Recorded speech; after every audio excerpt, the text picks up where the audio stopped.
Calgary Stampede went into a paddock and up towards it.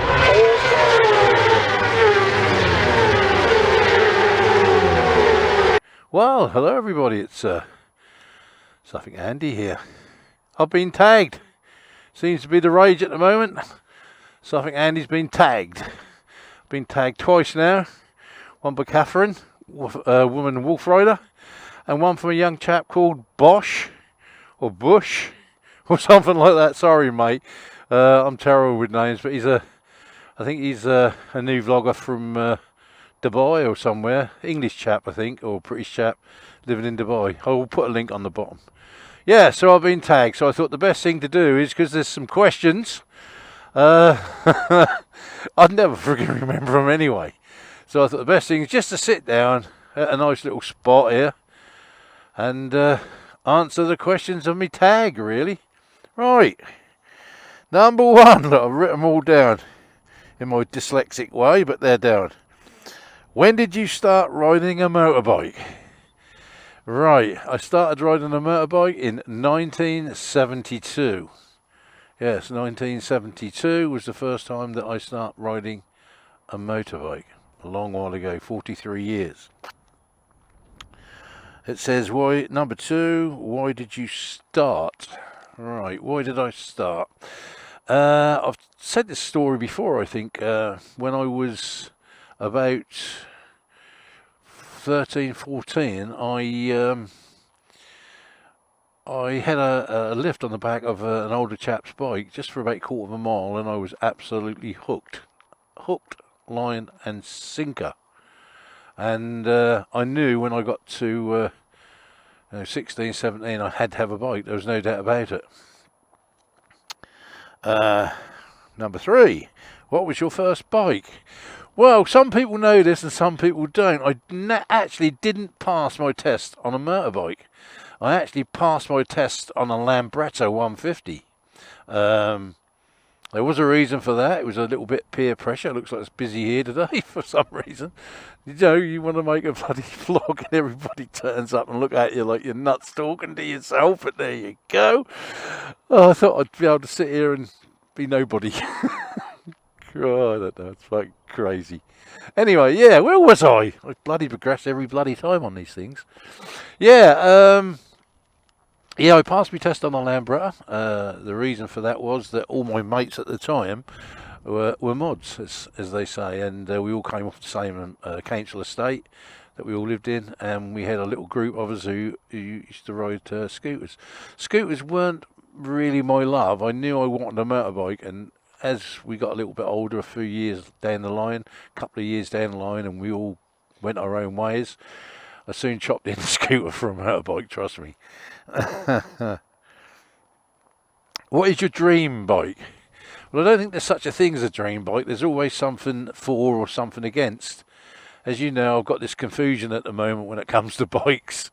I can't make up my mind, but I should imagine a ZZR 1400. Yeah, that is probably the sort of bike I like. I like a big bike. I like a litre bike. You know, I don't like riding anything smaller. That's just the way I've been. I've never actually ridden any smaller bikes. I got my CX500C, and probably one of the reasons I don't ride it is because it's only 500cc. I know it sounds a bit weird, but I do like litre bikes, you know, over 1000cc. Right, off-road or street? Street. In the past, I have tried off-road, done a little bit of off-road, and, you know, years and years ago, quite enjoyed it.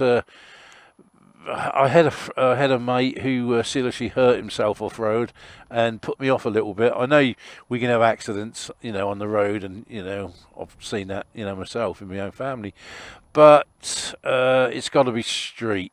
Yeah. Have you ever fallen off or had an accident? Yes. When I was younger, I used to fall off all the time, especially on scooters. I come off a couple of times. I always remember once in them days when the mods, we used to have these two-tone trousers, and they were like a shiny material with two-tone. And I got these new trousers on. I was going to meet this young lady, and I went down the drive from my mum and dad's and fell off and took the fucking knees out of them, and they were expensive at the time. So yeah, I have fell off, and the only time I've really fell off a motorbike seriously is when I had the tank slapper a few years back. Must be 6-7 years back. Went into a corner, the bike slapped, nothing I could do, and I went through a bush and a hedge and broke the bike to bits. But that was the only time. I've never actually had an accident that I've caused myself, or, you know, once or twice, and I've had once or twice where I've overcooked a corner and actually been lucky, and there was a farmer's field and I've gone down the farmer's lane. I've seen that a couple of times, but that was a long while ago. When did you start moto vlogging? Well, it's just over 2 years now I've been doing this. I've told the story before as well, that my son sort of dared me to do it, and I started. I thought at the time, you know, being my age, you know, not a youngster, not even middle age, you know, an old fart, I thought that would cause me a bit of problems because, you know, I'm not a trendy guy, you know, I'm an older guy, and I didn't think that would sort of bring the interest in. But I was wrong there, really, because, okay, I'm still a small vlogger, you know, I haven't got that big a base, but there's some people who seem to like what I do, and I do appreciate that, and that's what actually drives me forward, you know, and make me look to the future of vlogging, because there's been once or twice I've actually thought, oh, I've had enough of this, you know, but something just keeps me going and gives me a new lease of life. Right, which motorbike channels do you subscribe to? Well, I've said this before as well. If you take interest in me, I'll take interest in you. And what I do, if somebody subscribes to me, I check. And if they're not making vlogs or they're just watching, then I don't subscribe back. But if they're genuinely making vlogs, you know, and started up or quite established or whatever, I will sub back. So actually, bloody hundreds, because that's the way I am, you know. And I think, you know, if people want to show an interest in you, you should show an interest in them. It doesn't say, you know, at one time I used to watch every single vlog that came up when I had 100 subs, 200 subs, 300 subs. But now, sort of in the 800s, I'm now finding it very hard to keep up. And being dyslexic as well doesn't help. You know, having this curse of not being able to reply sometimes is a bit of a shit. So yeah, but trust me when I say this, I still watch loads and loads. I thumb them up, or I just watch them. Sometimes I have to flick through them a bit quicker, but I try and watch every single one I can. And you know, sometimes I wake up in the morning, I've got 30 or 40 to watch, or you know, by the end of the day there's 50 or 60. But I do my best, trust me, I do my best.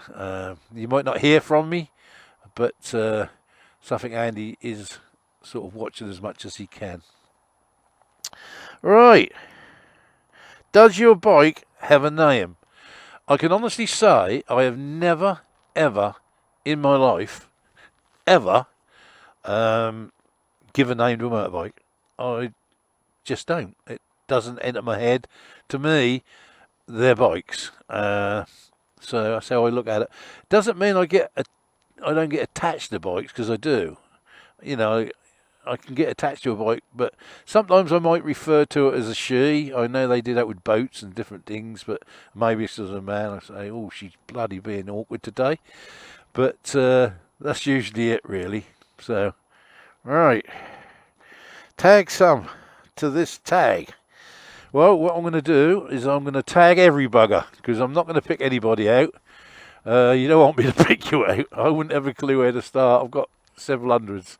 So I'll tag everybody. If you want to do a tag from Suffolk Andy, do a tag using these questions.